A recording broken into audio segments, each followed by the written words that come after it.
theory of expert, achiever, and catalyst is something we're working with here at Ketchum. It's Bill Joyner's work, but it's built on Bob Kegan's work at Harvard. So what Bill Joyner's done is taken those theories and added, I think, a very practical point of view on it.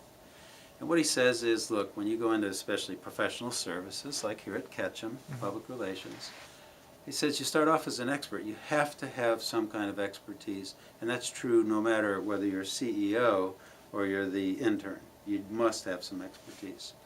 As you grow developmentally, though, you can add to that achiever.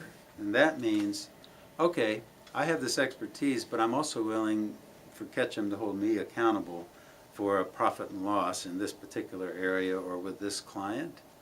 So when you add the achiever stage, you don't lose expert, you just add to it a willingness to take on achievement. And then if you can continue to grow, you add a catalyst. And what Bill Joyner talks about is, as an expert, you're kind of on your own, you're somewhat dependent in the CCL view, and you just, when people want your expertise, you give it, and when that's done, you go home. When you add the achiever, you're taking on more responsibility. Not everybody wants to. You asked me, what's the spark that really pushes you there? A little bit it's intrinsic motivation. You want more responsibility. A little bit you're willing to deal with other people, because as soon as you get into the achiever, that means you're trying to get a team of people to carry out something, and you're trying to convince them it's worth their time, etc. Now, when you go to catalyst, that's the harder part.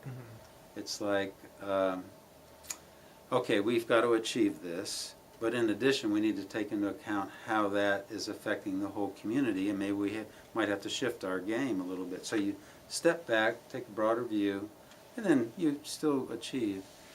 What sparks that, I think, is when you realize that the world around us, and this is kind of Joyner's point, is accelerating in uncertainty, complexity, ambiguity, and this wonderful global interconnectedness, which means you can't really do anything alone anymore. You might think you are, but actually you're affecting in this whole interconnected web.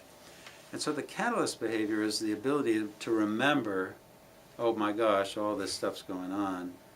And what Bill says is you step back for a minute and you look around and say, oh yeah, I see what's happening out there, and then you jump back in and do the achievement. So that spark to the catalyst, I think, comes from realizing, man, the world's going like crazy.